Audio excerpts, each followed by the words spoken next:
Hello and welcome to Big Nub Numismatics. Today I'm going to be talking about PCGS's inadequacy in turnaround times and how this is going to affect them and NGC moving forward. For those of you who don't submit coins very often, PCGS is experiencing extremely long turnaround times. Both their regular and economy, $38 for regular, $22 for economy. They're both about 100 to 120 business days. So these are coming back 6 to 8 months after you send them in. NGC, on the other hand,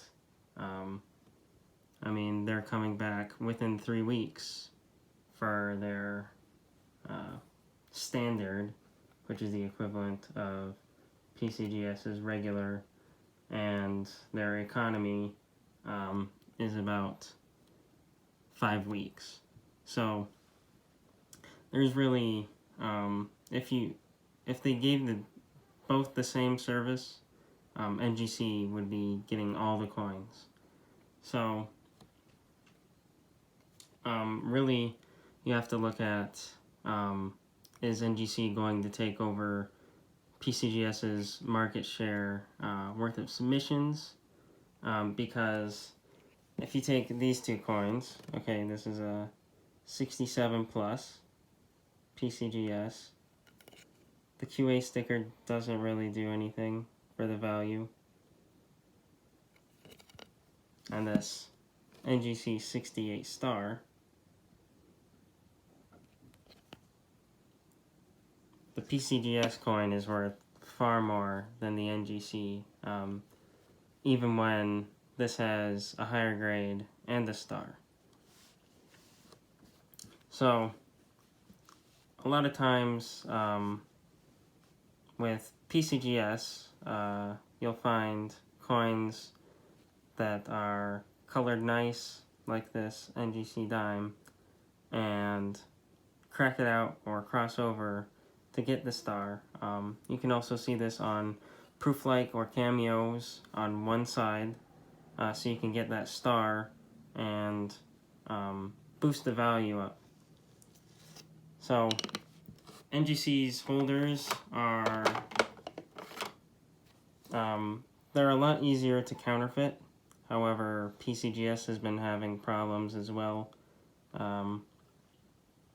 There's just not a lot of anti-counterfeiting other than just the slab itself on NGC. I mean, you have the sticker, but you have the NIFC chip on the new PCGS holders. And while NGC has started their new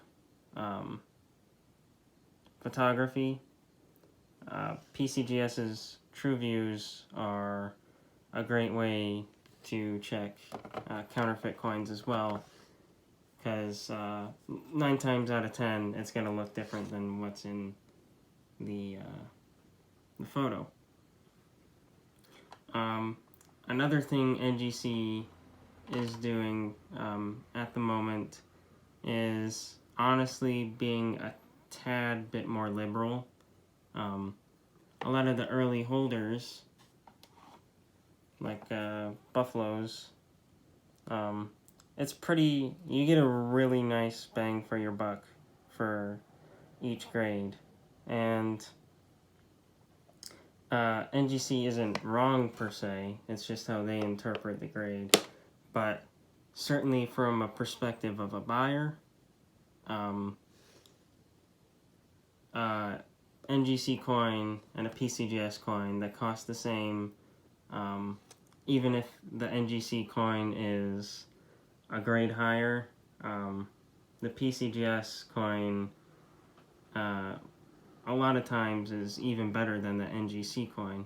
So I think there's a disconnect between what NGC is giving out, you know, how common that coin is, versus what the actual coin is worth. So let's say this 67 plus gets put into an 8 plus or even an 8 at NGC. Well, even though most people would agree this 67 plus would be better than an NGC 8, people are still paying more for the NGC 8 than they would the 67 plus. Now, this isn't true for all cases, but certainly in a lot of Franklins are a huge one. Dimes, the new dimes getting bumped up a half, even a full grade. I think the prices haven't caught up quite yet. And certainly from a personal collection standpoint, I know that PCGS is a lot more consistent in their grading, a bit more conservative, and has more security. But as selling coins goes and dealing, if I can get a coin back in 3 weeks and get more money for the same coin just because NGC bumps it up, I'm going to send it to NGC. So, really, turnaround times are killing PCGS. So, I'm curious what you guys have to think. Are you sending coins to NGC, or are you waiting it out at PCGS for more than half the year to get coins that probably wouldn't sell as much or grade nearly as high if you sent them to NGC?